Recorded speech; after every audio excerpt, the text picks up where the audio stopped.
यार ये इंडिया का एलन मस्क कौन है? सीधा मन में या तो मोटा भाई अंबानी आ रहे होंगे या रतन टाटा आ रहे होंगे। पर एक और ऐसे इंसान हैं जिन्होंने मेरे आप सबके इंडियन लाइफ को काफ़ी बदला है और मेरे हिसाब से उनको भी हम कंसिडर कर सकते हैं। तो उनके बारे में इस वीडियो में हम डिटेल में डिस्कस करेंगे। प्लस एक और इंटरेस्टिंग कार्ड भी है, वो भी अनबॉक्स करके बताऊंगा। तो वीडियो को आखिर तक देखना और अब हम जल्दी से वीडियो शुरू कर देते हैं। अब यार जब हम एलन मस्क के बारे में सोचते हैं दिमाग में आता है Mars, electric vehicles, tunnels, hyperloop इत्यादि। बेसिकली उनके एम्बिशन बहुत बड़े होते हैं।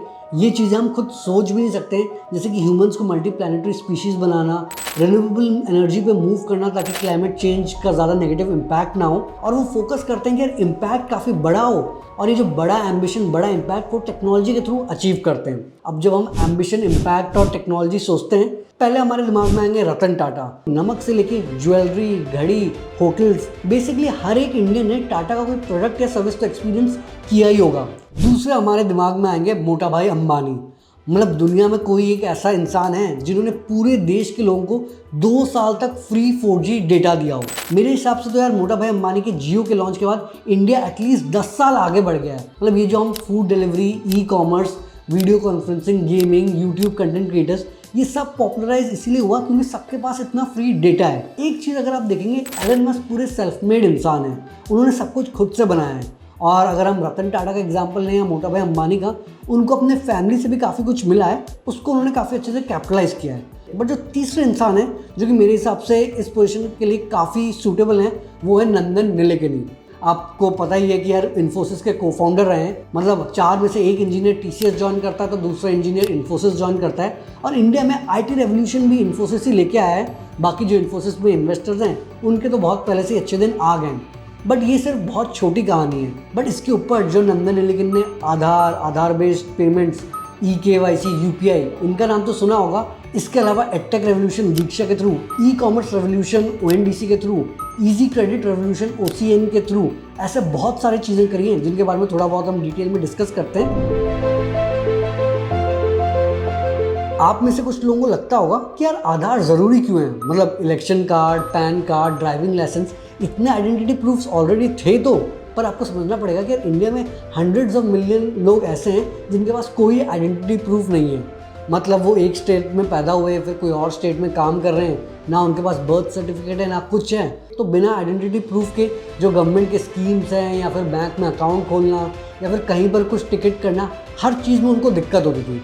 तो आधार ने हर एक इंडियन को आइडेंटिटी दिया है और अभी 1 बिलियन से भी ज़्यादा लोगों के पास आधार है। अब इसको इम्प्लीमेंट करना काफ़ी मुश्किल है, इसलिए 2009 में गवर्नमेंट ने नंदन निलेकनी की मदद ली। वो फिर UIDAI के चेयरमैन बने और फिर ये आधार का कॉन्सेप्ट आया जिसमें हर एक इंसान को आइडेंटिटी मिली और उसके बेसिस पे काफ़ी सारे इंडियंस ने अपने जनधन अकाउंट खोले। और जो गवर्नमेंट की जो स्कीम्स हैं, जिसमें पहले राजीव गांधी बोलते थे कि यार गवर्नमेंट जब 1 रुपये देती है, एक्चुअली उस इंसान को हार्डली 15 पैसे मिलते हैं। पर अब जो ये स्कीम्स और सब्सिडी के पैसे डायरेक्टली सही लोगों के आधार लिंक जनधन अकाउंट में पैसे ट्रांसफ़र कर दिए जाते हैं। इसके बाद वो आधार बेस्ड पेमेंट्स लेके आए जिसमें छोटे छोटे गांव के लोगों को बैंक जाने की ज़रूरत नहीं है। पैसे विड्रॉ करने के लिए अपने आसपास के किराना दुकान में जाके वो अपने आप को ऑथेंटिकेट कर सकते हैं अपने थंब इम्प्रिंट्स के साथ और फिर पैसे विड्रॉ कर सकते हैं। इसके बाद eKYC मतलब इलेक्ट्रॉनिक नो योर कस्टमर आया, जिसमें लोगों को आप ऑथेंटिकेट 5-6 मिनट में ही कर सकते हो। मतलब पहले बैंक अकाउंट बनाने के लिए बैंक जाओ, इतने सारे पेपर साइन करो, 1 हफ्ता 10 दिन लग जाता था। अब तो यार क्रेडिट कार्ड के लिए मैंने अपना eKYC रात के 10:30 बजे 5 मिनट में कर लिया। और ये eKYC की वजह से ये जो banking, finance, fintech, stock brokerage startups काफ़ी ग्रो हुए और लोग आराम से स्टॉक्स, म्यूचुअल फंड्स, इन सब में इन्वेस्ट कर पाए। अगर आप चाइना में पैसे ट्रांसफ़र करना चाहते हो, या तो अलीबाबा या टेंसेंट के सर्विसेज यूज़ करना पड़ेगा। अब US या दुनिया भर में कुछ पैसे ट्रांसफ़र करने हैं तो या तो मास्टर कार्ड या वीज़ा यूज़ करना पड़ेगा। पर अगर हम बाहर की कंपनीज यूज़ करें पेमेंट करने के लिए तो इनके पास कुछ ज़्यादा ही कंट्रोल आ जाता है। इनके पास हमारा सारा फाइनेंशियल डेटा होता है, हम कहाँ कितने पैसे खर्च करते हैं उसका भी इन्फॉर्मेशन होता है। तो उस डेटा को यूज़ करके वो काफ़ी पावरफुल बन जाते हैं और फिर वो हमारे डिसीजन मेकिंग को इन्फ्लुएंस कर सकते हैं। पर गवर्नमेंट नहीं चाहता था कि यार जो पैसे का कंट्रोल है ना वो बाहर की कंपनीज़ के पास आए, तो इसीलिए फिर वो UPI लेके आए जिसमें आप डायरेक्टली अपने बैंक से दूसरे बैंक को ट्रांसफ़र कर सकते हो बिना कोई प्राइवेट कंपनी की सर्विसेज यूज़ किए हुए। ये एक बहुत रेवोल्यूशनरी चीज़ है। इनफैक्ट ऐसी चीज़ तो यूएस में भी नहीं है कि इतनी आसानी से आप पैसे ट्रांसफ़र कर रहे हो। और इसलिए आप देखोगे यार ये जो फाइनेंशियल रेवोल्यूशन है, क्योंकि अब पैसे ट्रांसफ़र करना इतना आसान हो गया। लिटरली यार अब हम जब बाहर जाते हैं हमको वॉलेट भी लेके जाने की ज़रूरत नहीं पड़ती, क्योंकि छोटे से छोटे दुकानदार के पास ही भी यूपीआई का क्यूआर कोड है। जबकि आप बाहर देखेंगे कि यार क्यूआर कोड यूज़ होते हैं दूसरी कोई वेबसाइट खोलने के लिए या मेन्यू देखने के लिए, पर इंडिया में हम पेमेंट्स एक्सेप्ट करने के लिए यूज़ करते हैं। और इसलिए आप देखेंगे बड़े से बड़े बिजनेस से लेकर छोटे से छोटे बिजनेस मैन आराम से यूपीआई से पेमेंट एक्सेप्ट कर सकते हैं। उनको फालतू का डेबिट और क्रेडिट कार्ड में एक्स्ट्रा फीस पे नहीं करना पड़ता। तो इससे सब ज़्यादा से ज़्यादा डिजिटल ट्रांजैक्शन की ओर आसानी से मूव कर पाए। अब इंडिया में तो फाइनेंशियल रेवोल्यूशन यूपीआई लेके आया, पर जब आप बाहर ट्रैवल करते हो तब अपने कार्ड से इंटरनेशनल ट्रांजैक्शन करने पे बहुत एक्स्ट्रा चार्जेस देने पड़ते हैं। अब इसी प्रॉब्लम को सॉल्व करता है नियो का ग्लोबल कार्ड, और इसमें 3 मेन फीचर्स हैं।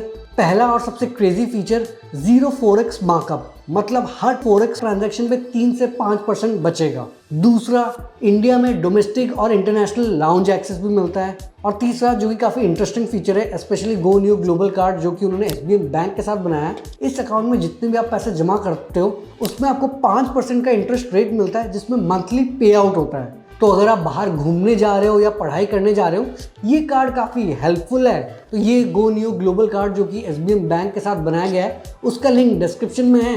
लिंक पे क्लिक करके चेकआउट करो और फिर अप्लाई भी कर देना। अब इसी बीच में नंदन नीलेकनी ने अपनी वाइफ रोहिणी के साथ मिलके एक स्टेप एनजीओ की शुरुआत करी थी, जिसमें उनका एम था कि यार इंडिया के एजुकेशन सेक्टर में रेवोल्यूशन लेके आने का। उसके बाद उन्होंने एक सनबर्ड नाम का सॉफ्टवेयर बनाया और उसके ऊपर ही गवर्नमेंट के साथ मिलकर दीक्षा की शुरुआत हुई, जिसका फुल फॉर्म है digital infrastructure for knowledge sharing. Basic फंडा ये है कि यार अभी देश में इतने सारे स्कूल्स हैं, इतने सारे स्टेट्स हैं, पर यहाँ पे हर एक स्कूल में अलग लेवल में पढ़ाया जाता है और टीचर्स और बच्चों का भी लेवल काफ़ी अलग अलग होता है। तो अगर देश को आगे बढ़ना है, एजुकेशन पे बहुत ज़्यादा फोकस करने की ज़रूरत है। तो ताकि इनोवेटिव एजुकेशन पे फोकस किया जा सके, उन्होंने दीक्षा की शुरुआत करी थी।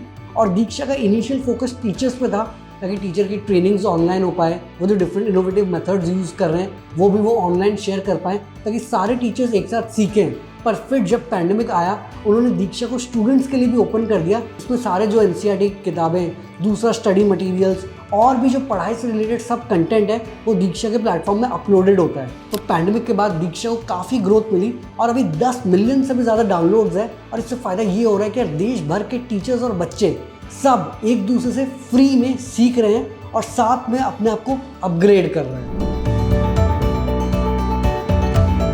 अब देखो यार, धीरे धीरे हम ज़्यादा से ज़्यादा ऑनलाइन शॉपिंग कर रहे हैं और दुनिया भर में मोस्टली हर कोई अमेज़ॉन यूज़ करता है। इंडिया में फ्लिपकार्ट का भी ऑप्शन है, पर उसको भी वॉलमार्ट ही ओन करता है। अब क्योंकि ये इतने बड़े कंपनीज हैं, इनके पास ज़्यादा पैसे हैं, इनके साथ जो छोटे दुकानदार या छोटे ई कॉमर्स स्टोर हैं उनको कम्पीट करने में काफ़ी दिक्कत आती है। और जैसे जैसे ई कॉमर्स और बढ़ेगा, ये अमेरिकन कंपनीज और पावरफुल होती जाएंगी। अब इसके साथ इनका नेटवर्क इफेक्ट्स आएगा, जैसे कि प्राइम वीडियो का है कि भैया आप मूवीज़ भी इनके प्लेटफॉर्म में देख रहे हो, म्यूज़िक भी इनके प्लेटफॉर्म में देख रहे हो, सब कुछ इनके प्लेटफॉर्म में ही कर रहे हो। अब अगेन इसमें भी इंडिया चाहता है कि भैया बाहर की कंपनी हमारा पूरा ऑनलाइन मार्केट ना लें, तो इसमें भी आप नंदन नीलेकनी ओएनडीसी मार्केट में लेके आ रहे हैं। इसका फुल फॉर्म है open network for digital commerce.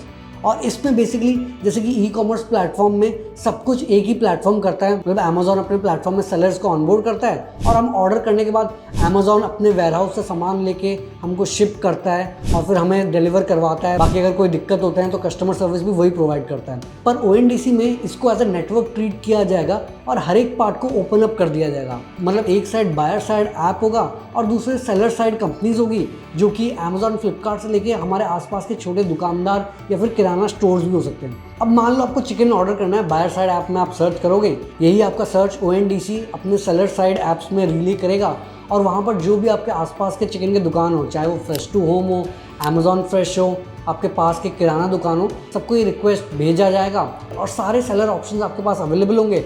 और फिर आप अपने हिसाब से डिसाइड कर सकते हो कि यार आपको किससे डिलीवर करवाना है। मान लो कोई जल्दी डिलीवर करता है या कोई ऑफर दे रहा है, आप अपने हिसाब से चूज़ कर सकते हो। इंटरेस्टिंग बात है कि लॉजिस्टिक्स भी कोई दूसरी कंपनी प्रोवाइड कर सकती है, तो आप लॉजिस्टिक्स भी चूज़ कर पाओगे और इसके अलावा पेमेंट गेटवे भी अलग कंपनी दे सकती है। तो बेसिकली ये पूरे नेटवर्क को ओपन अप कर दे रहे हैं, जिसमें लॉजिस्टिक्स कोई कंपनी प्रोवाइड करेगा, वेयरहाउस कोई कंपनी प्रोवाइड करेगा, पेमेंट कोई और प्रोसेस करेगा और सब आप अपने हिसाब से चूज़ कर सकते हो।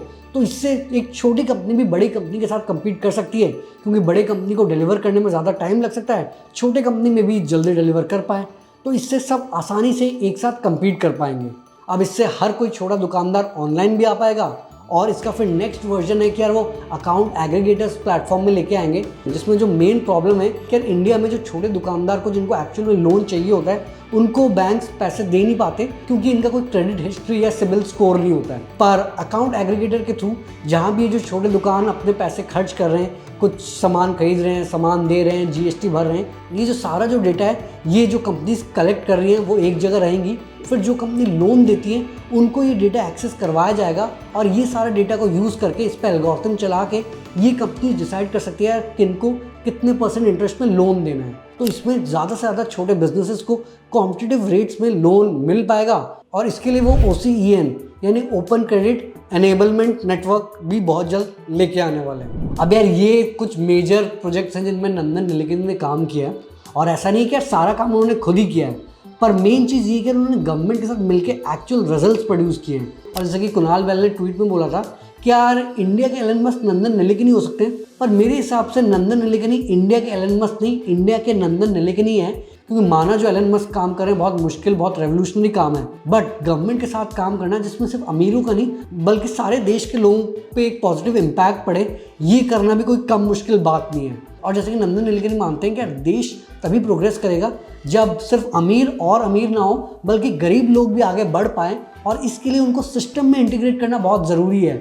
और ये जो वो सारे सोसाइटल प्लेटफॉर्म्स बना रहे हैं जिसमें वो स्पीड पे भी फोकस कर रहे हैं, स्केल पे भी फोकस कर रहे हैं, और सस्टेनेबल भी बना रहे हैं, ताकि जब नंदन नीलेकनी इन प्रोजेक्ट्स में इन्वॉल्व ना हो तब भी ये प्रोजेक्ट्स खुद से चलें, और overall majority of population in projects के थ्रू आगे बढ़ पाए।